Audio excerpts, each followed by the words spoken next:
Architecture is a really broad profession. The more we can give our students, the more opportunities for trying different things, the more chance they'll find their niche and find that passion that's going to drive them towards completion and success in their profession. My name is Roseanne Kings, and I'm the department coordinator for architecture. The Drylands competition is an attempt to get a dialogue going about arid land conditions. I mean, they're running into a lot of issues with the growing populations, living in climates that really aren't suitable with enough water to support the populations they're supporting. So this competition is meant to engage in solutions to address these issues and to have a dialogue about them. We're in an environment that has a lot of water brought in from outside. We've planted a lot of things that don't really belong here, so it's really important to get students out in the natural environment and see what this climate really is about. We kind of analyze an environment that may be very misunderstood, especially in California, seeing as we live kind of in a bubble. I love the West. I love Dryland. I've lived in the desert, and it's been probably the happiest part of my life. Ideally, you want to try to exploit some type of element in the environment that might not be well known.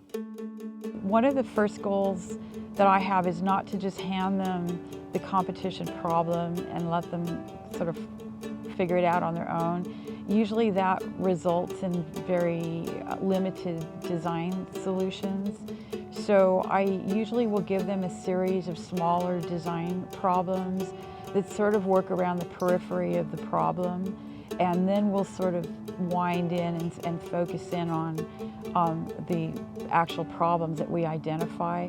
That way we get more innovative solutions, more excitement and enthusiasm along the way, because at each step there's going to be a new challenge. So I find that's more successful, and we get much richer results and design solutions that way. Right now, for this concept, for this exercise, I'm playing with a combination between modern and a little bit of rough West that was before from the Indians and cowboys and all that. I want to work off of like cowboys and ranches and cacti and. My concept, for instance, early on at least, is to try to capture maybe the wind because of the vastness of the West. And there's a lot of wind, and there's a way to capture it in a way that balances the arid nature of the West. The Joshua Tree trip is the first step in trying to get the students to engage in the environment that this competition is about. I mean, we live in Southern California, so technically we're in an arid land. My name is Stan Berto. I'm an architectural professor and a filmmaker, and I've been a professor off and on for about 25 years.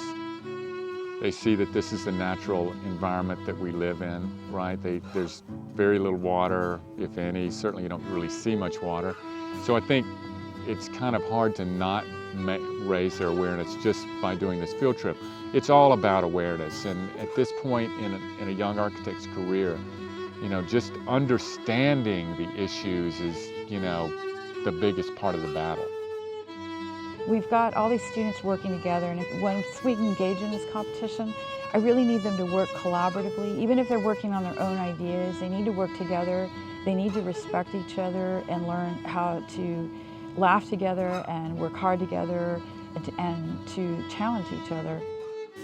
You have, kind of a team behind you that can either back you up or go against what you have to say. Creates a different dynamic, I think, than just being out there on your own.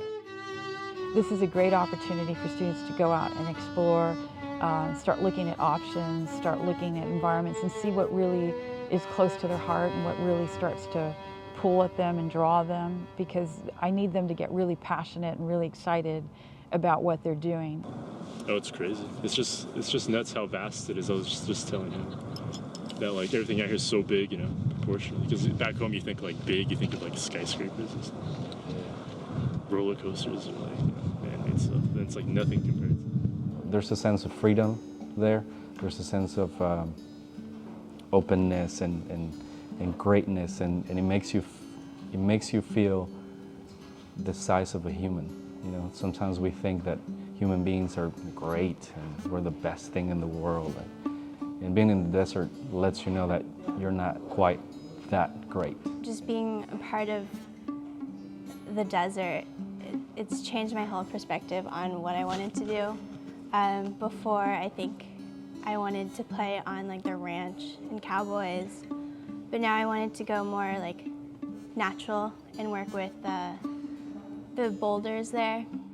I think you experience it driving through to a certain degree because you go to Vegas all the time and stuff like that, but it's like when you actually spend the day out there and you're just like beaten down by the sun, I think it gives you a different understanding of how, you know, how it is to actually survive out there, not just vacation out there.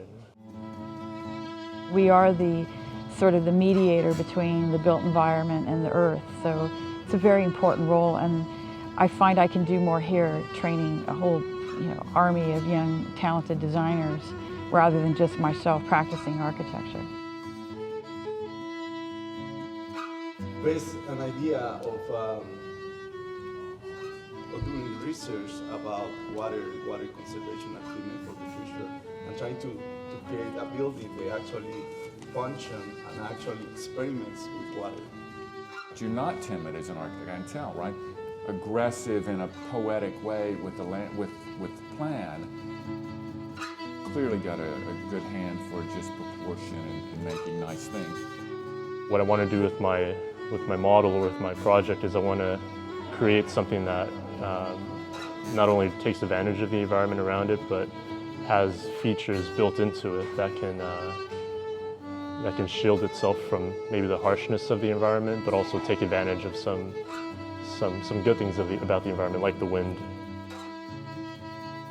Architects are really the mediator between the climate and the built environment, and there's so many edges and places to practice architecture that I think for us the real goal is just to help have a variety of experiences, let our students really find their way and really find their motivation. I like to do my absolute best, create a piece that I'm super excited about, and just throw it out there. If they like it, they like it. If they don't, they don't. As long as I like it, I'm satisfied.